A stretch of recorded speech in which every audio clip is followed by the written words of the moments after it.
नमस्कार दोस्तों, आप सभी का YouTube चैनल मौर्य बीज भंडार पर बहुत बहुत स्वागत है।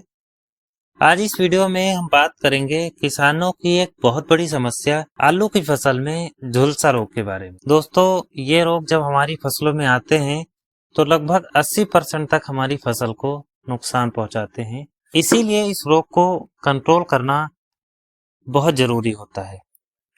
ऐसी कौन सी दवाइयां हम स्प्रे करें जिससे 100% तक ये बीमारी जो है वो कंट्रोल हो जाए।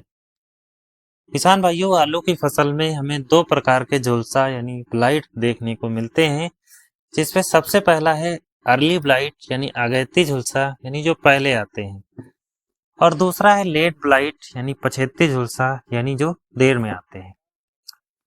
अगैती झुलसा किसान भाइयों हमारी फसलों पर तभी आते हैं जब मौसम में उतार चढ़ाव की समस्या होती है, यानी थोड़ा सा धूप होती है या हल्की सी बूंदाबांदी हुई हो, या रात के समय मौसम ठंडा हुआ हो और दोपहर में धूप हो गई हो।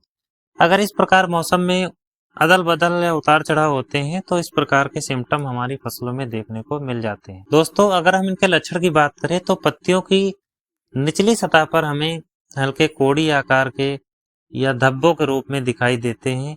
ये भूरे या काले रंग के हमें दिखाई दे सकते हैं। दोस्तों, अगर हम इनके लक्षण की बात करें तो पत्तियों की निचली सतह पर भूरे कोड़ी या त्रिभुजाकार हमें धब्बे दिखाई देते हैं, और इनका ज्यादा प्रभाव होने पर नीचे की जो पत्तियां होती हैं वो पीली हो जाती हैं।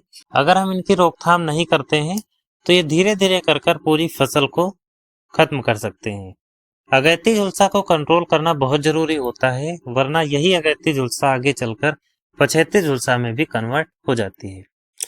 इसकी रोकथाम के लिए आप नॉर्मली जो फंजीसाइड डालते हो, जैसे अजाक्सिस्ट्रोबिन डाइफेनोकोनाजोल है, अजाक्सिस्ट्रोबिन टेबुकोनाजोल है, प्रोपिनेब, एंट्राकाल, M45, इसके अलावा तमाम तरह के जो मार्केट में सस्ते फंजीसाइड्स हैं, मेटालैक्सिल, मैनकोजेब का कॉम्बिनेशन है, ये सभी फंजीसाइड लगभग अगैती झुलसा को कंट्रोल कर लेते हैं। लेकिन मेरी आपसे एक ही गुजारिश है कि जब आपके खेत में अर्ली ब्लाइट यानी अगैती झुलसा के सिम्टम आए तो आप हमेशा पछेती झुलसा की दवाइयां डालें। इससे आपकी फसल को 100% तक रोकथाम मिलेगी। अब हम बात करेंगे लेट ब्लाइट यानी पछेती झुलसा के बारे में। पछेती झुलसा हमारी फसल को 80% तक नुकसान पहुंचाती है, और इसके ज्यादा प्रकोप होने पर जो कंद हैं वो भी काले पड़ जाते हैं। इनके अगर हम लक्षण की बात करें तो इनके लक्षण हमें पत्तियों पर धब्बों के रूप में दिखाई देते हैं। ये धब्बे शुरुआत में भूरे रंग के होते हैं, लेकिन धीरे धीरे कर काले हो जाते हैं, और इनका असर पत्तियों और तनों पर भी देखने को मिलता है। अगर कहीं पर भी तने या पत्तियों पर हमें इनके लक्षण दिखाई देते हैं तो हमें समझ जाना चाहिए कि हमारे खेतों में ब्लाइट आ चुकी है। दूसरा है कि ये जो धब्बे आते हैं तो धब्बों के जो किनारे होते हैं उनमें आपको हल्का पीला या हल्का कलर देखने को मिलता है, और नीचे की तरफ हमें एक हल्की सी सफेदी दिखाई देती है। तो हमें समझ जाना चाहिए कि हमारे खेत में जो लेट ब्लाइट है यानी पछेती झुलसा आ चुका है। दोस्तों, अब हम बात करेंगे इनके रोकथाम के बारे में। इनका रोकथाम करना बहुत जरूरी होता है, जिसमें हम कुछ आपको सस्ती और कुछ टॉप और कुछ हाई क्वालिटी की दवाइयां बताएंगे।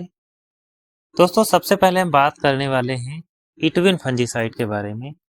इटविन के अंदर हमें साइमोक्सानिल 50% WP के आसपास देखने को मिलता है। इसका डोज जो है किसान भाइयों वो 200 से 250 ग्राम प्रति एकड़ के हिसाब से है, और ये इंडोफिल कंपनी का आपको मार्केट में मिलता है।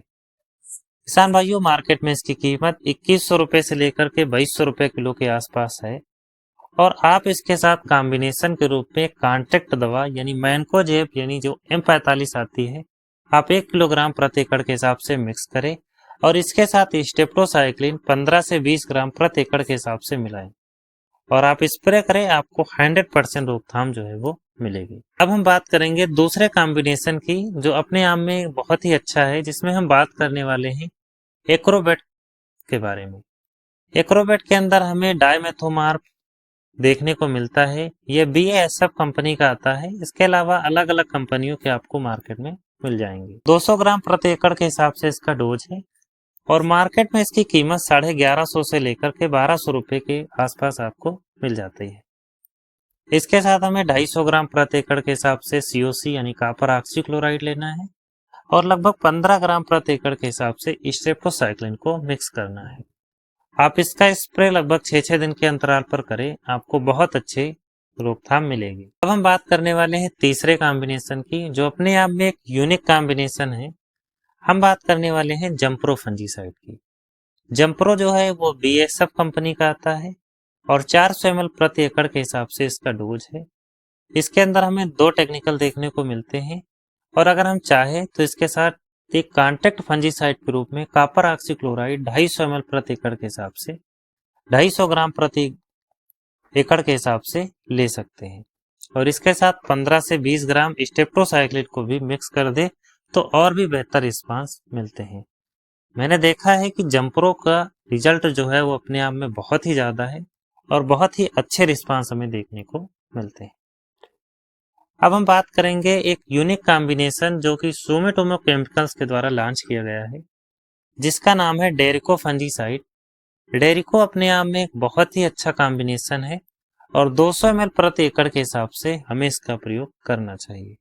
ये अर्ली ब्लाइट, लेट ब्लाइट लगभग दोनों को कंट्रोल करने के साथ साथ राइजोटोनिया से संबंधित जो जड़ गलन से संबंधित समस्याएं आती है उनको भी ये कंट्रोल करता है और कंपनी इस बात की दावा करती है कि ये दवा लगभग 25 दिन तक आलू की फसल में ब्लाइट को कंट्रोल करती है।